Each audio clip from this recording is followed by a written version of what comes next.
Discover dauntless women who dared to rule the high seas in Pirate Queens, a one-of-a-kind collection featuring the most formidable seafaring females in history.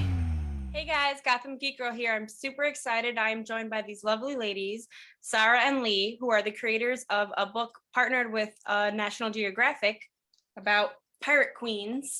I cannot believe that we did not know about these beautiful, crazy, powerful females. Leigh, I can't wait to talk to you about how you were inspired to write this book because, like you said, Blackbeard, everyone knows who he is, and he was nothing compared to these women. Yep. Yeah. So Pirate Queens is the dauntless woman who dared to rule the high seas, written by Leigh writing and illustrated by Sara. This incredible nonfiction project tells the story of 6 different women from 6 different cultures who turned to piracy and ruled in their day. Each one has elaborate illustrations which recreate their lives, original poems, factual information, maps, and photos. I really liked that the book also used poetry, and you learn about these pirate females who had fleets, thousands more than Blackbeard. I couldn't believe that one of the females, she was basically a Viking before Vikings existed.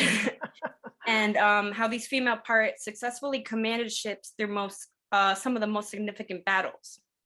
The book profiles 6 real women of different cultures and time periods who turned to piracy for various reasons.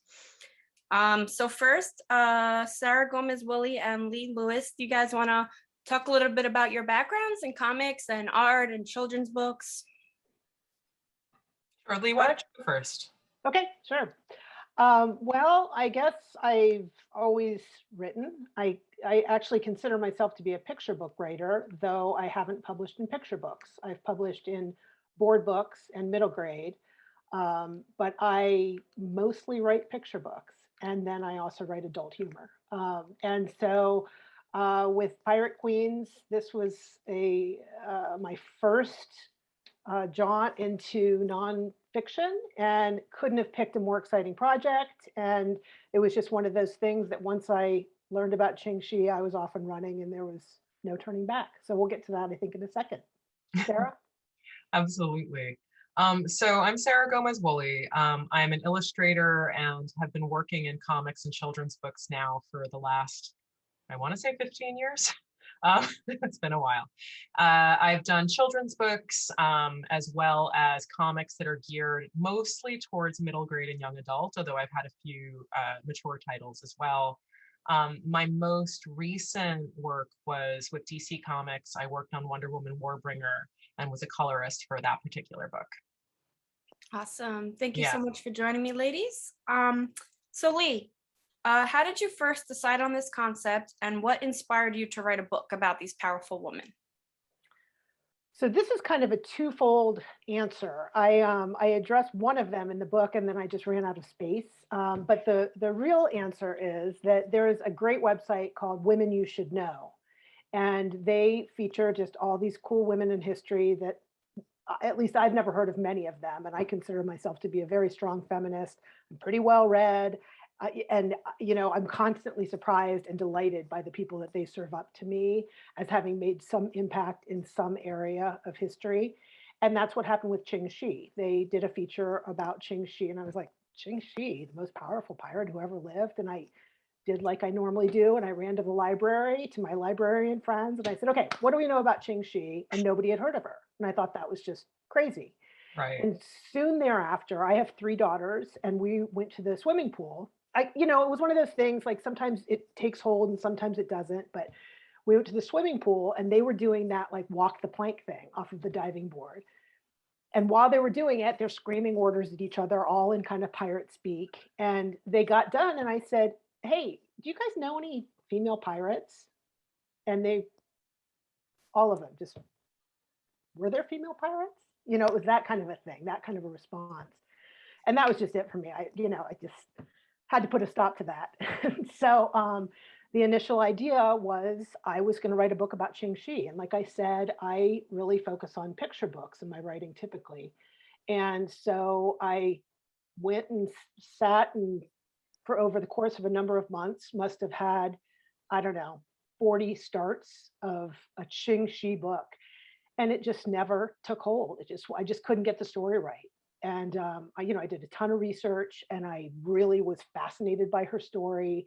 So I knew her inside and out, and I just couldn't get the story right. And one night I was laying in bed, and I started to doze off, and then the words Qing Shi, the pirate queen, was ruler of the seas.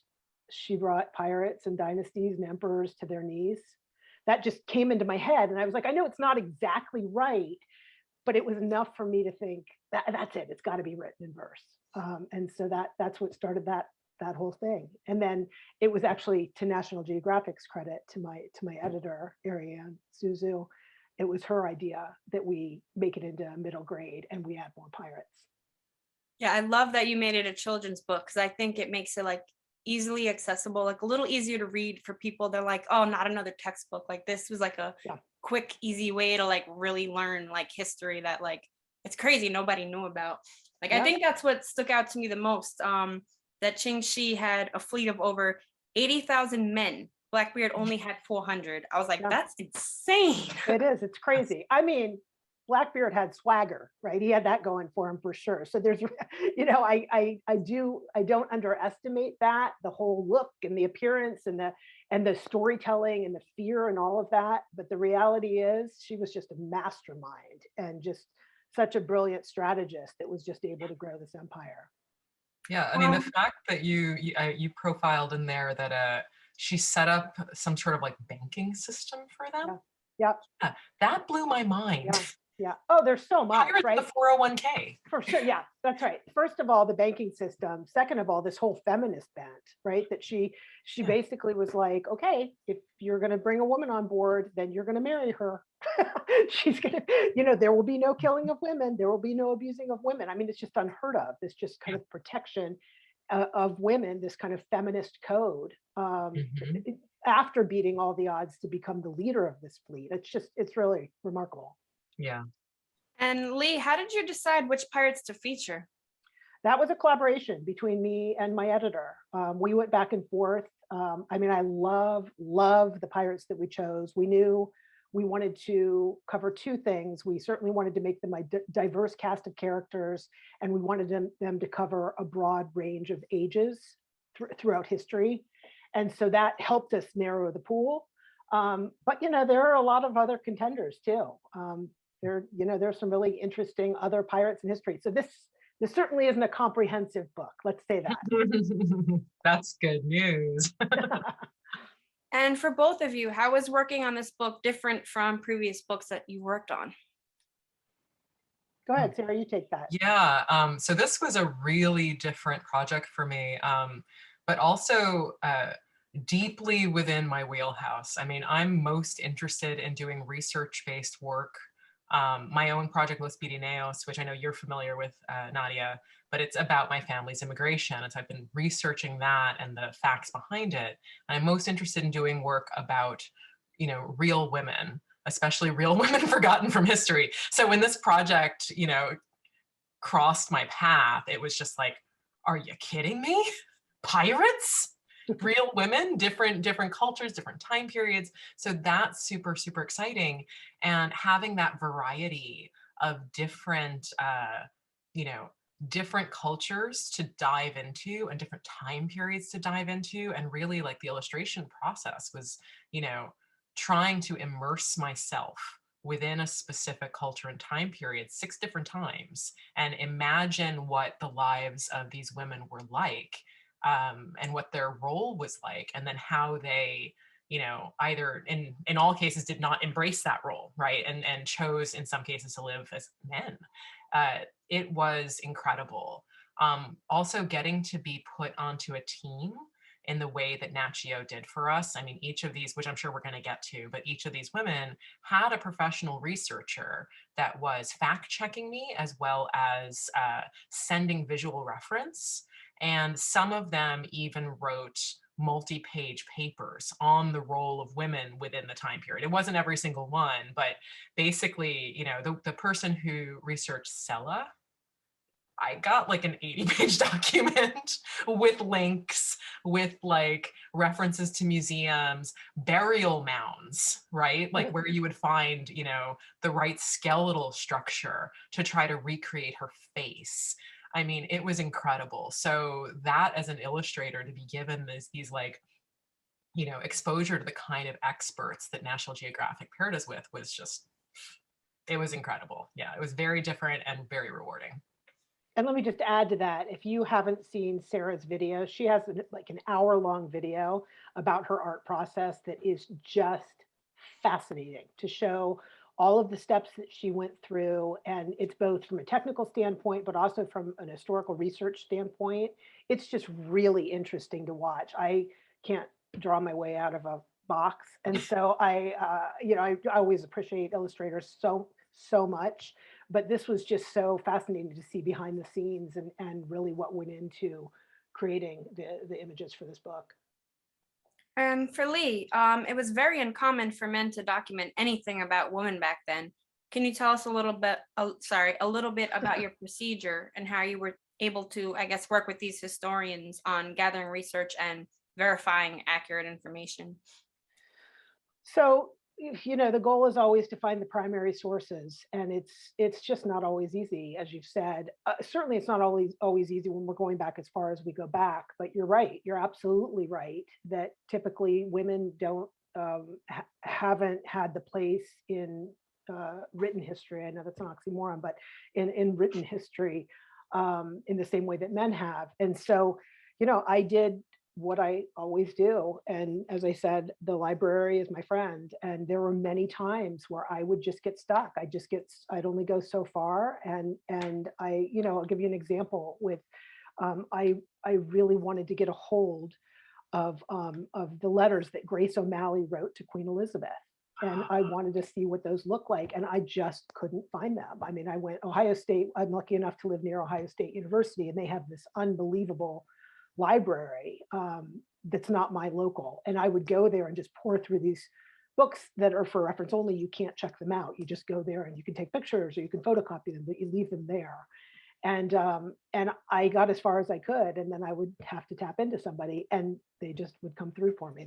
3 days later, I'd get an email message with the original documents, you know, in my email. So you know, it's just an untapped resource for people who don't know that exists. It's just an invaluable resource for researchers. But really, that's the honest answer, is that I would go as far as I could, and then when I got stuck, I'd ask the experts. And for Sara, can you tell us about your artistic process and working with historians to ensure historical and cultural accuracy, and were you given much creative freedom? So I'll start with the creative freedom part first, because I would say that's a resounding yes. You know, I had just the best art director ever. Eva's amazing. And, you know, these women are really inspiring already. And so we were very collaborative in terms of, you know, what we wanted to create for each woman. So, you know, together we decided on the idea of creating a portrait that would show them in formal wear, if you will, right? So not how they would go dressed pirating, right? But rather, you know, how they would present themselves in their finery. And so, and also created frames for these portraits based on the artwork and the craft of the time. So for example, Sela, the early Germanic pre-Viking, the framework is actually based on the prow decoration that was on some of the longships at the time. And so I used the actual wood carving and then redrew it to create the framework. And for Qingxi, I found textiles of the same time period that were actually from an emperor's robe to create, like to style the dragon, as well as to create sort of the waveforms. So each of them had this sort of like artistic link back to their culture that was based on factual reference. And so those were meant to sort of give you that snapshot of who they are and their culture and their time, and they were superimposed over maps. The double page spreads were sort of a different animal, because those were meant to show them, you know, in action, and to, demonstrate what their lives were like. And so those were a lot more about recreating a whole scene with lots of moving parts, lots of ships, lots of oars, lots of masts, lots of people, and sort of composing these really elaborate action shots to show as much about time and culture and fit in as many of those details as possible. So the process to create these pieces was essentially researchers would give me these files, some of which were very deep, some of which were shallow, that had some photographic reference, but mostly written reference, and some outgoing, some references to these websites would be good to look at as well. And then from there, as well as from reading the text of Leigh's manuscript, I created many, many, many sketches to try to capture, the idea of, say, Qing Shi as a strategic expert. Like, how do I show that, right? How do I show her role as a leader? And from that point, from creating all of these sketches, we went back and forth, Eva and I. I don't know, Leigh, if you were involved in that part of the process. Not much. And we created, these scenes. And then both the portraits themselves, I did as actual hand-painted watercolors, because those didn't have the same level of multiple figures and moving parts and possible last-minute changes that happen with more action shots. So since they were more static, I painted them in watercolor. And looked heavily at reference at the time. So the jewelry, everything was referenced from photographs. I actually went, because a lot of this was done during the height of 2020, where you couldn't even leave the house, the Metropolitan has a lot of their period costume and jewelry, high resolution photos, all online. So I was able to, for example, get the necklace that Artemisia wears. That's actually in the Met's collection. So I was able to look at multiple photos of it as though I were sketching right from life. So that kind of saved me. That kind of online educational free sharing of museum resources was really helpful. And so those were hand painted, whereas the action scenes were a mixture of hand drawn that then was brought into Photoshop and Procreate and finished digitally, thus allowing for lots of art direction changes and what have you. But these eventually did make their way back to Leigh, who gave some really amazing feedback for one of the queens. So one of the portraits for Grace O'Malley, she had this full long hair. And it was important to show her at the age of 50. We wanted to make sure that she was represented as an older woman. And I had some gray in it, and she had this sort of long hair. And Leigh mentioned that she had actually cut her hair off with a knife. Grace the Bald. So, they called her Grace the Bald. Yeah.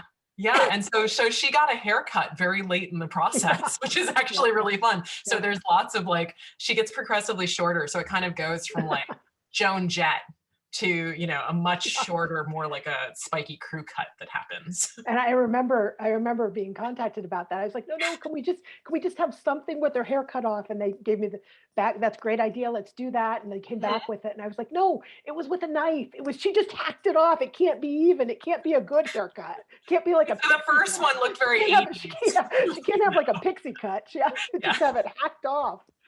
And just a quick point on that. I don't know if this is interesting to your viewers or not, but just the way that kind of publishing goes. The way it typically goes is a writer writes a book, an editor buys a book, and then after that, the writer is out of the process and they find an illustrator, and the writer has no say in who the illustrator is. And sometimes you hit the jackpot like I did with this book, and you get an illustrator like Sara. But sometimes you just kind of sit around and bite your nails and hope for the best.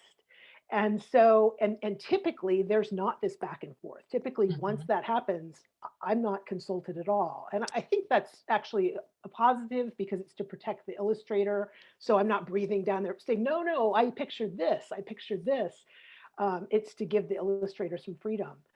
Yes. But so in this case, back to the question about fact checking, what happens with the writer typically is I write it, I submit it, then they fact check it. And so then they come back to me and say, hey, can you check this? Are you sure about this? And that type of thing. So the order is a little bit different. Sarah's given files up front, and from that, she illustrates. Yeah, and I did my own research. So there was still quite a lot of that create the illustration, and then these are sent both to my art director, who then goes, okay, I like these five, right? These five sketches. And then that would go to the expert, right? And then they would go, oh no, she never would have done that. Or that's great, except, so here's a good example. I got all the way to the last round of sketches on the Anne Bonny double page spread before the fact checker went, but Anne Bonny never would have been on a ship that size. It wouldn't have had more than one mast, and it was this whole long thing of like how that was unrealistic for the time, and I'm there going, no, and then going, all right, time to draw a smaller boat in a different scene. We're So going to need a small boat. the fact checking happened in all stages of the process. And Leigh, I really like the use of poetry telling these stories about these six powerful women. Did you always plan on adding the poetry element to the book? I didn't. As I said, I was kind of struck by inspiration after failing to come up with a compelling storyline for Qing Shi to make it feel fresh and interesting. And so once I knew that we were going to go with more pirates, I immediately said I would really like to write each pirate in a different verse form. And in fact, the next one that I had, the next idea that I had, I was sure that we would include Said al-Hura as one of the pirates. And my husband is Turkish. And when we were dating, he used to say this phrase to me. He would say, Bana gazal ukuma, which means, and he would say it's a joke, but it's basically like, don't BS me. That's what and the literal translation, I know this because I looked it up at the time. I was learning Turkish and I was trying to figure out what he was saying. And I looked it up and it literally means, don't read ghazal to me. And so then I had to look into what a ghazal was. And so then I looked that up and I thought this is a great fit, so I pulled that out immediately when I knew I wanted to write about Saida al-Hura. I pulled that out immediately to say that's the verse form that I want to use for her. And of course, my editor loved that. And so that it just kind of went from there. And then, Grace O'Malley, doing the research and finally getting my hands on the letters, it just made sense to do an epistolary poem, which is a letter poem, a poem in the form of a letter. And it went from there that I just felt like I found the right verse forms for each pirate to come together for this book. So that was really exciting. And it's been really fun in talking to classrooms about it and bringing the poetry piece in to kids and showing, there's more to life than haiku. And for both of you, Leigh, did you have any particular part you enjoyed writing? And for Sara, did you have any particular part you enjoyed drawing more?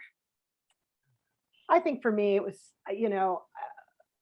I don't know if I had a favorite one that I had writing. Anne Bonny poem was really fun to write in free verse. But my favorite pirate to write about was Qing Shi. I mean, she was the first, she was the origin of this. She was what sparked my interest. I'm so fascinated by her and her story and her complexity. And it was really exciting. I mean, I loved illustrating all of them.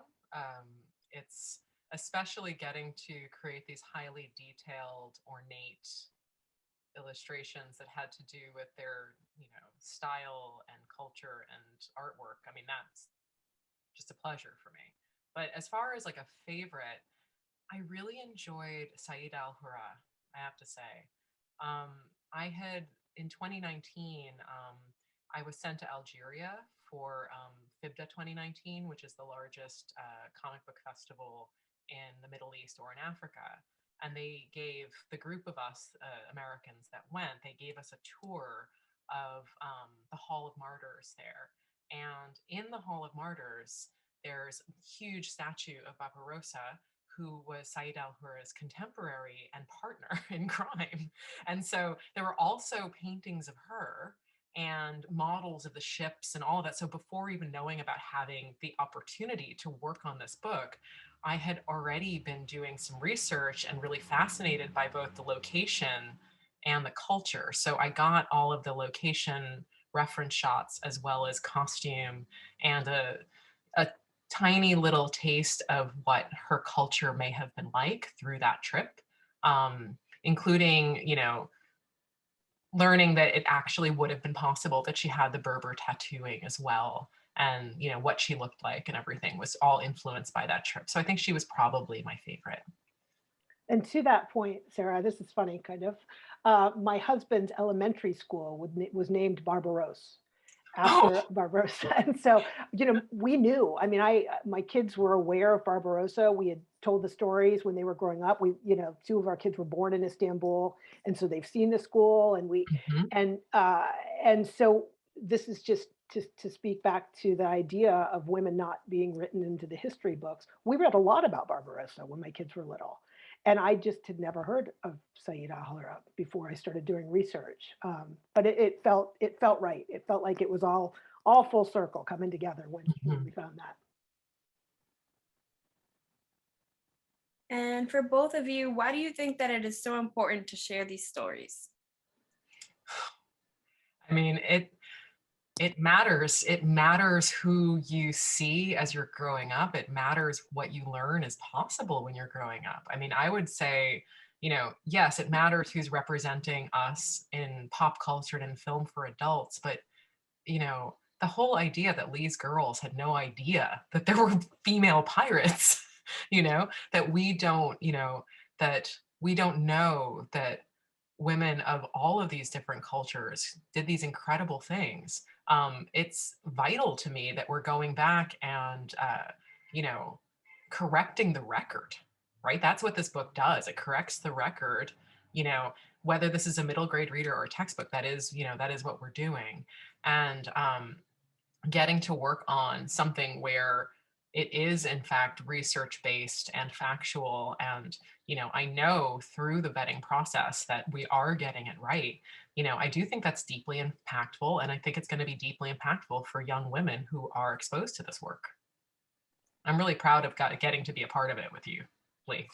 Thank you. I feel the same way. Yeah, I feel the same way.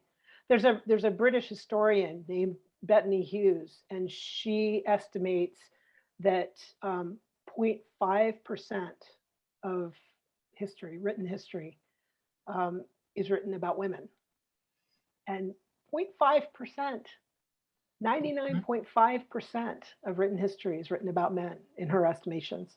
And that just feels like, I don't know how anyone can defend that. And so it feels like if we can play a part in fixing that, and we have with this book, that feels like something to really be proud of. And how do you feel about the industry and representation now? I'll go. I think it's coming a long way. I think it had a very long way to go, and we're coming along.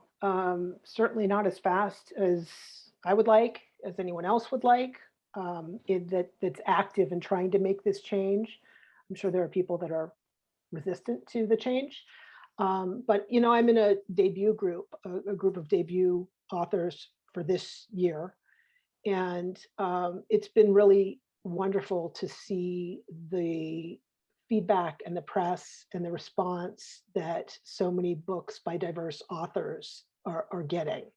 And I don't know that they would have even had their books see the light of day 10 years ago for the most part. And so I know that we've been speaking about women, and that too, it's very, very well documented how much of the money in publishing goes towards male authors and what percentage of representation in terms of characters skews male versus female.